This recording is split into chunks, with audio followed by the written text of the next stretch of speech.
Here's another sad story here. It's sad this. Lee was attempted murder on him, as you know. They shot him twice, shot petrol. The other shot petrol on was like half-hearted. Dave Tapper, he ended up being okay with Tapper in the end and that, you know, Lee and that, because he wouldn't press charges him anyway in a million years, Lee. He just got remanded because of what he'd done when he threw the petrol on Lee. But there was some naughty people, naughty people. They tried to get him shot in the Longlands. I'll tell you, the garage, they even had his grave smashed up, which is fucking disgusting, absolutely disgusting. I was in jail.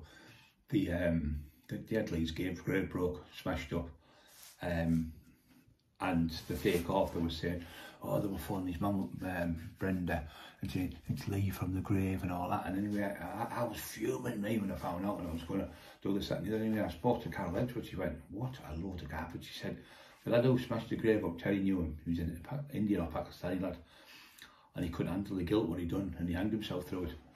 And people say there's a case of Lee Duffy, because all the others that were involved with whatever have either died or friends have died to it. So it's just, it's crazy. There's people call it the case of Lee Duffy. It's there, that case.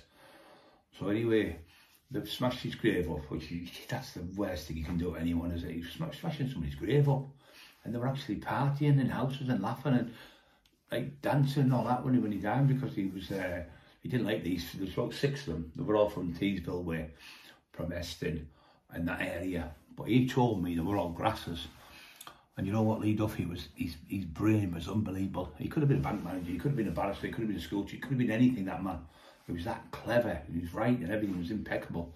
His manners were impeccable. When there was ladies about him, kids, he wouldn't swear in front of women. You wouldn't hear him screaming and shouting. He was really nice, but if there was people clever, he'd have to put that big hard man toughness on. You have to have your game face on. You go on the stage, you put your clown face on if you're a clown or whatever, you put your tap dancing shoes, you're a tap dancer, whatever you're on, your tutu if you're a ballerina, you've got to have that, you've got to have the act on, you've got to be there. You can't walk in somewhere where there's full of big tough guys and just act daft, because you're going to get trouble. So you've got to play that part. So sometimes you would have to play that part to get yourself out of trouble if you looked the part, you know. But Lee used to like life. He loved going out, and he was like a man's man. You know, he was always out with the lads and messed about with little Teddy Dick and people like that, and Kev Kilty and all them all knew, and Paddy Maloney, you know, everyone knew Lee Duffy, you know, in the area. But getting back to these smashing his grave, I thought was disgusting. And also, these people who got these lads from, I won't say the area, it could have been Sheffield, it could have been Leeds, wherever. I'm just throwing this in, so if there's any police listening, they haven't got a clue what I'm talking about. So the lads who come down to shoot him, they only fucking come, these scumbag ones, put money together, who tried to get Lee killed, put money together, and the scumbag author was on about doing a book with him, and we stopped it. You're going to do a book? They're trying to get Lee killed. There's no fucking morals with that fucker. Anyway, so what you won't believe this, I tell you. They only found out, this is fucking terrible, Carol was telling me this as well, telling me and Emma, my wife. They even went to the fucking school. Black lads throughout the area come down, went to the school, look, going to kidnap fucking Lee's children. They went to the fucking school, and the teachers sussed it and phoned the police all got involved in everything. So yeah, they even went to the depths, these fucking lowlifes from Teesville, went to the depths of trying to get his kids kidnapped from the fucking school. I don't know if it was 3 kids or 2, but I don't want to go through everything, because obviously the police were involved, and the schedule at the school mentioned things like that. But they actually came down to try and kidnap his children.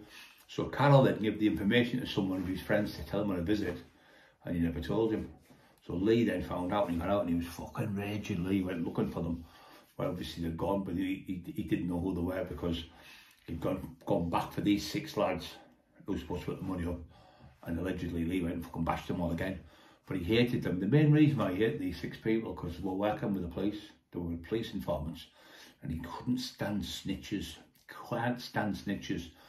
And he just go, well, boom, fuck off, left hook, boom, his favourite shot, left hook, and just knock your fucking teeth out or break your jaw. And 90% of his punches he'd hit you with, you were gone. Just one punch. That's all it took off the Duff.